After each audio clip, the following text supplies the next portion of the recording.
Well, hello and welcome to this unique perspective on the Ford Explorer ST.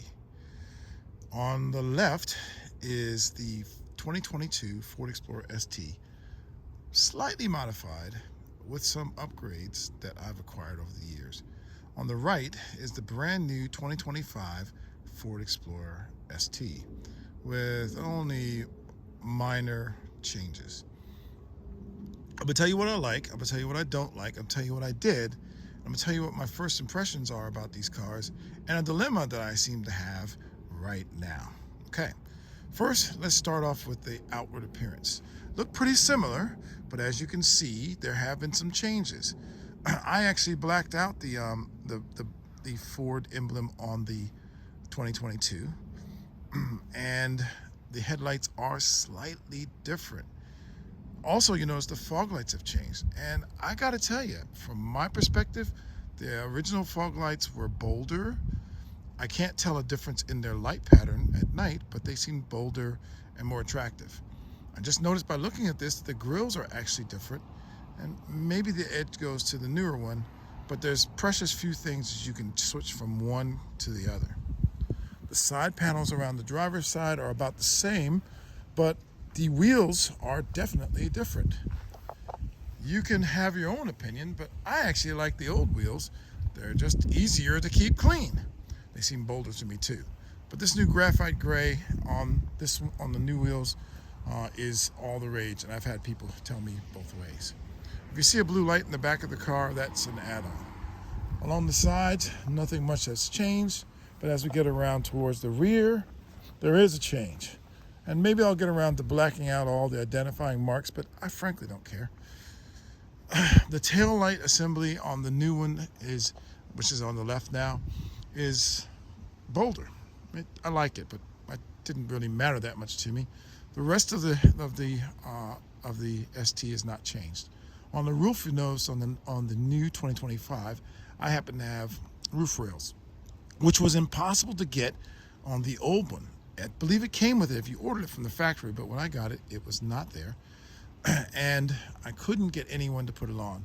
It gives the car a lot more utility on the new version with the new roof rails. Okay?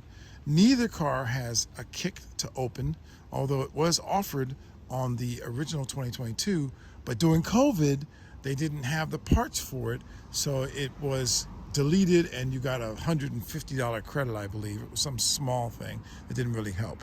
In any case, I call the back of the cars a draw, maybe a slight edge to the 2025. If you do notice, the shark antenna on the top is slightly different. It's a little lower on the newer one, but it looks cheaper to me, honestly. But I don't think that's anything that anybody will ever notice unless you have them both. There was one more thing that I noticed on the 2025 that is not that is on the 2022. On the 2022, you have a touchpad, which lights up, and it's very handy, as Ford has had for many, many years. On the 2025, my model didn't come with it. I don't believe there's many higher specs that can come with this, but that is missed. It really is missed. I have bought a standalone touchpad that goes along with it, and hopefully that will come in soon. Okay, let's go to the interior. Maybe we'll start with the driver's seat. The interior of the 2022 is pretty standard Ford fare, and at the time it was highly celebrated. But I gotta tell you, if you watch a lot of videos, this center stack, which is a beautiful imitation of the Tesla, just doesn't work very well. The screen for the navigation is confined to the top half of this tablet, and the bottom half is largely wasted. It doesn't really work as well as it should, and they never upgraded it for any reason that would be useful. The graphics are nice, but given that there's a whole CRT screen behind the driver's cupola, it's not used very well either. And some of the controls, as noted in the past, are not that useful. When you switch from driving mode, the way you turn the knob is exactly the opposite the way the dial moves. So it's a little slower. The Android Auto and the Apple Play only are plugins. They are connected through a port down in this area here, and it's relatively slow. However, you do have actual buttons, and the air conditioning up and down is spot on. You can also connect to your seat controls easily here, and as are the buttons down in the center. I'm a believer in real buttons, especially when you're doing hard driving or flying, and I think this is a plus. We'll see the difference in the other car. Yeah, interior otherwise is pretty nice. The seats do have a embossed ST in it, but it's not very bold. It looks pretty nice, but nothing I would write home about. In fact, I put seat covers over mine just to protect them from the kids. The second row, not much is different, although it's handsome, and I have the captain's chairs, okay?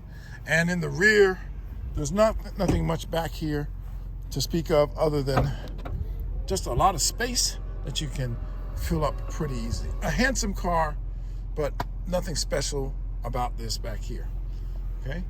The new one, however, has a much better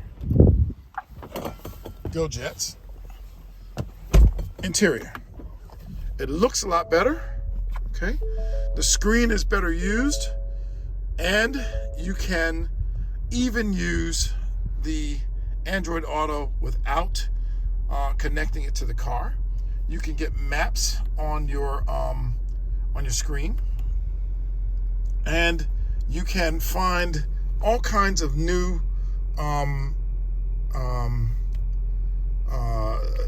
Easter eggs, if you will, on the dashboard here. A lot of these things will change. Not to mention for Blue Cruise, which I've yet to play around with a whole bunch, but as you can see, it's flashing, it's looking at my eyes, and it should be able to drive me all by itself. The interior is simplified, but there's precious few buttons in order to control things. In order to get to these buttons, you actually have to go to the screen here. Fortunately, they all stay on board at the same time.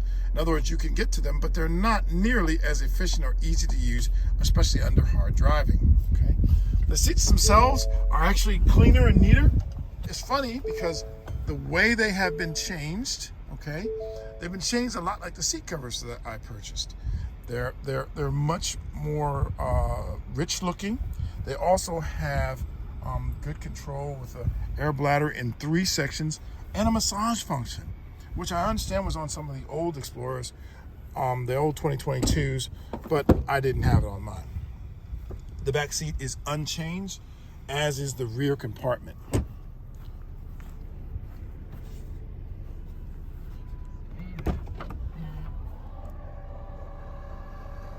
Unchanged. Okay, some driving impressions, which is really something that's important. On my 2022, one of the modifications that I put in it was the intercooler. It was included in a $1,000 plus a $500 installation patch or thereabout. This intercooler, oops, because I got to press it twice. The intercooler is twice the size of the original, and it really adds to the performance. I'll let you look at the other videos to tell you about that.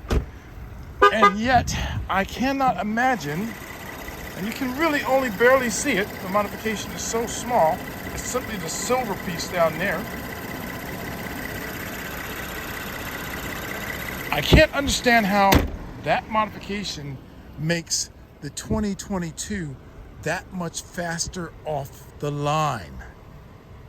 Yeah, that's what I'm noticing. The 2022 is much faster off the line. The engines are supposed to be identical. I've read someplace online that the transmission may have been softened in the 2025 so that it gets better and smoother shifts. If that is the case, I am a little concerned. So much so that I almost turned my 2025 in and just kept the 2022. I have been convinced that perhaps this modification does keep the engine temperature cooler and therefore will allow the 2025, once equipped, to accelerate at a similar rate. Even if it doesn't, it's not that the 2025 is slow, but it's certainly not as punchy and rambunctious as the 2022. I also noticed, just in hard driving, the brakes seem to be grippier in the 2022 than the 2025. There is not supposed to be any difference. It might be that these are new and just have not been broken in yet. But I have noticed a difference. Again, to the point that I really thought that I might keep the 2022. However, given the technological improvements and the fact that I've already put 55,000 miles on the 2022, I've elected to upgrade. I'm going to sell the 2022, it's already sold, in the next day or two. This is the reason why I'm making this video. I will probably try to get an update to this video online. And as you've noticed, this is not a professional quality. This is a real guy who has two of the same car and upgraded, just trying to get the word out. Hopefully, this is good for you. If it is, give it a like so other people can find it, not so I can make money. And add me to your list, and I will start putting in more videos about the 2025, since there's precious few of them other than the boilerplate videos from the guys who do all the car reviews. They tell you everything about the car, but they don't really tell you what it's like to live with it, because they aren't living with it. I'll try and give you that and see what else comes of it. I hope you enjoyed this video. Thanks again. Out.